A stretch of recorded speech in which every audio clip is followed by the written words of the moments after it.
Welcome back, Heroclix fans. Today we're going to take a look at the Superman and Wonder Woman super rares.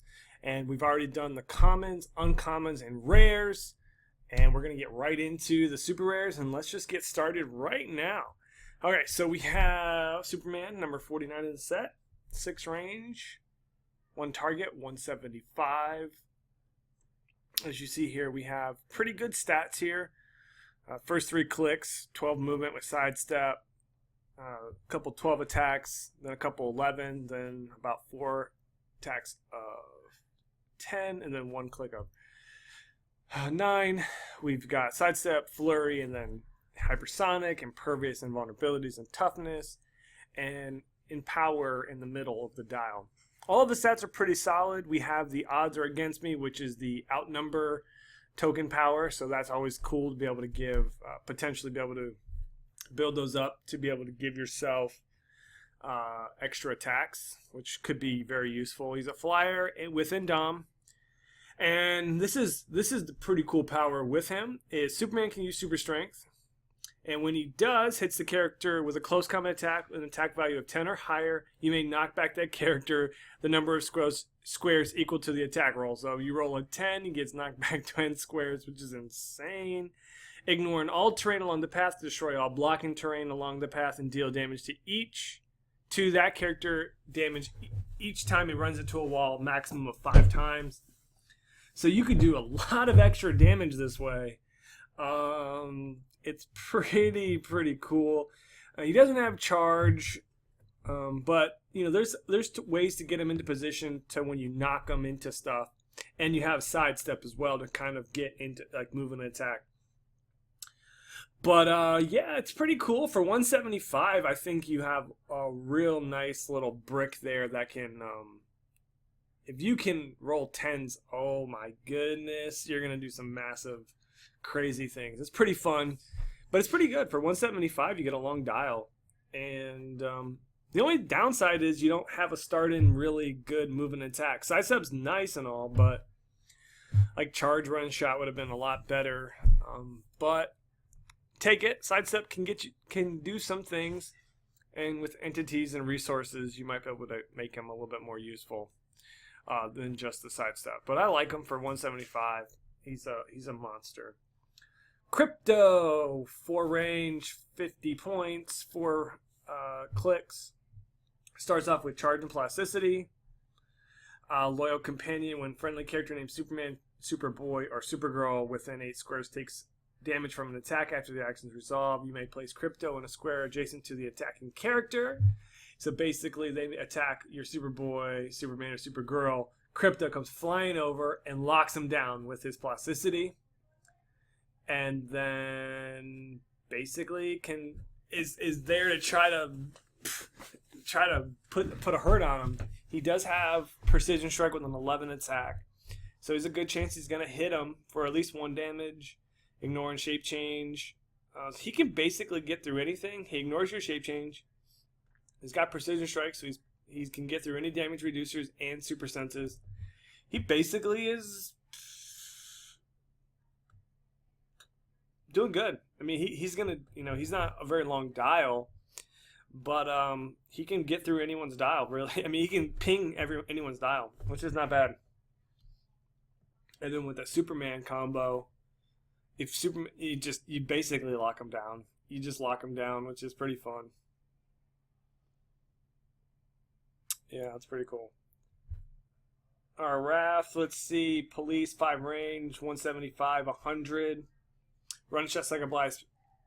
Willpower, he's got that for both starting clicks, either 175 or 100. Honestly, you do lose 1 defense and 1 damage power, but for 75 points, it might be worth it. I don't know. If we'll see what he has. Ignores hindering and characters for targeting purposes. That's not bad. Wait, this is not Superman? Okay, so he can also swap out a Superman or Superboy. That's pretty cool. Absorption, he's got toughness, so that explains why he doesn't have any damage reducers. Traded toughness. Each time an opposing character takes damage, place 2 absorption tokens on his card. At the damage from Wrath. At the beginning of your turn, you may remove an absorption token either heal him 1 click or modify his attack by +1. So, okay. He hits people and then gets these tokens. He can take these tokens off and get better attacks or heal, which is pretty cool. I like that. Let's see here. Adjacent opposing characters 150 or more modify their combat values by -1. So he shuts down people. That's not on his open and click, but he's got stealth with quake and combat reflexes with higher point characters can modify their stats by -1. So yeah, he really does shut them down. And he's hard to hit from close combat, and he's stealthy. Yeah, I like him. He's got good combat values. I would have liked to see something better than toughness, though, because then you can really... That 100-point dial is not hard to hit, and not hard to hit hard. With only toughness, he could get one-shotted at 175. I also kind of feel like he'd get hurt pretty bad. So you have to play him. You have to try to get out, but he doesn't even have that much range. 5 range is not a lot. I feel like he could totally get crushed really quickly. But there could be some things here that you could use. That absorption power does sound pretty cool, but I definitely feel like it's something that it might not be enough. It might just not be enough. Vartox, 6 range, 1 target, 120, 225, 150. So 225, you have a Charger, Super Strength, Impervious, Shape Change, Flyer, and Dom. Just in your face, just crush you for like 7-8 damage, depending on if you have an Ultra Heavy. So, okay, that's crazy. That's good. It's a lot of points, though. Or if you play him for 150, you get Hypersonic and Super Strength with Prob. At 150, it could be really beneficial. But a 10 attack is not really that great for 150. He's wait, I'm not Superman, so he can swap out with Superman, Superboy Prime with the point values. He also give him a free action, choose a standard speed, attack, or defense power that he didn't choose during the last turn. Until your next turn, Vortex can use the power instead of the power in that slot. Okay, so that's cool. This is kind of like the Engineer, Super Scroll type of deal. It is a trait. So, like, let's just say you're playing 150. He's got Hypersonic. Like, maybe you don't want to do Hypersonic, Super Strength. That's a good standard combination. You could give him, like, Precision Strike, I guess, or something. On top dial, I could see maybe, doing, you could do Hypersonic there if you wanted to. Or, I would say Pulse Wave, but there's no combination. But you could do Pulse Wave, but Charge and Pulse Wave, no. Hypersonic and Pulse Wave, no. Yeah. I'm trying to look at this and see. Psychic Blast doesn't pair up with any of those. Yeah. Charge Blades, I guess, maybe. Charge. I think the top dial gives you better options. You could do Charge and take away the Hypersonic, but you want the Hypersonic. I don't know. Yeah, it's tough here. There's a lot of combat. You could do a lot with him. I just don't feel like it's that great, though. There's something missing here. Transfer my strength around. You can use Perplex. When he does, you may increase a combat value, accept damage by +2. When he does, decrease his defense by -1.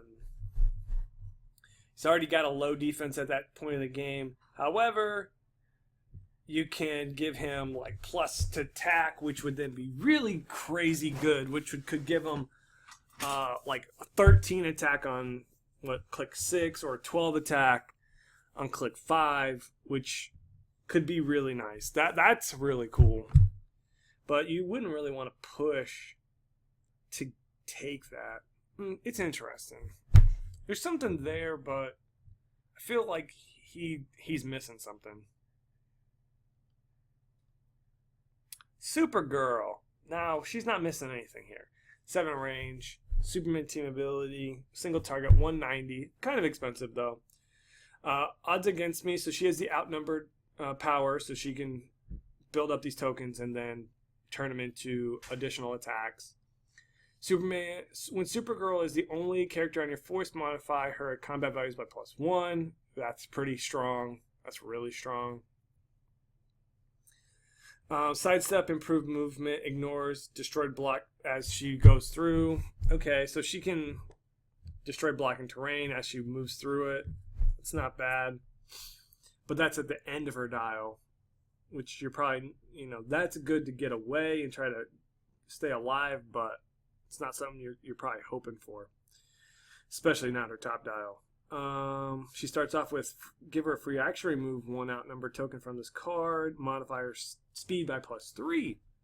So you can take one of those tokens off and not get an extra attack. Well, I mean, you could remove, if you have like 3 of them, I guess you could remove 2 to make an extra attack and remove 1 also to give her +3 to speed, which could give her, starting out with a 12 movement, which is pretty good. Her movement is kind of slow for a hypersonic character, so if you use that power, it does help her out quite a bit there. But just starting out though, I mean, like the movement, yeah, it's a little bit light. However, attacks with 11 is solid. 18 impervious, 4 damage. I like her quite a bit. She's got a fairly long dial, 9 clicks. Yeah, this is actually pretty good. I definitely think when you compare her, partner her up with her trait where she can get these outnumbered tokens with the hypersonic, I mean, she's going to run in, beat someone up, and that's pretty much it. I mean, I think what you do here is you probably try to build up you got to build up a couple tokens. Okay, and then go and make your attack. Boom, hit them hard. And then pop your outnumber tokens to then make an additional attack. And then right there, you could probably take out anybody you need to with that kind of combination. With potentially super ultra heavy, could do 7 damage. So 7 damage off the top. Hit them again with the free action. You do another 4 damage. Actually, 3 damage because it's your second attack. But still, not bad. I like it. I mean, so you could technically do 7 and then 3, so 10 damage in one turn. Not bad, without even using flurry. She does have flurry, so in those situations, she could make 3 attacks. She's pretty good. I like her. My phone's blowing up. And now we have the Prime, 165 range, so she's a little bit closer, a little bit cheaper. Same length and dial though, but now not so much on the super. She's more in your face, not hypersonic, trying to get away and maneuver. Charge, super strength, invincible, 4 damage. Mid to late dial, she has poison that deals penetrating damage, which is awesome. We love that. And then late dial combat reflexes with toughness. Cool. So as she starts her dial with really good brick mentality, so she can take a hit and then she'll land on her penetrating poison clicks. So that's really good. Just stay down. When Supergirl hits an opposing character with a close combat attack, roll a d6 after the action resolve. On a 4 through 6, character possesses Earthbound until your next turn. So she hits someone and she could put him in Earthbound. That's crazy. That does a lot. That does so much I cannot even explain to you. Phone. Anyways, let's finish this. So yeah, this character is actually really solid and highly sought after. For 160, she's going to be a blast.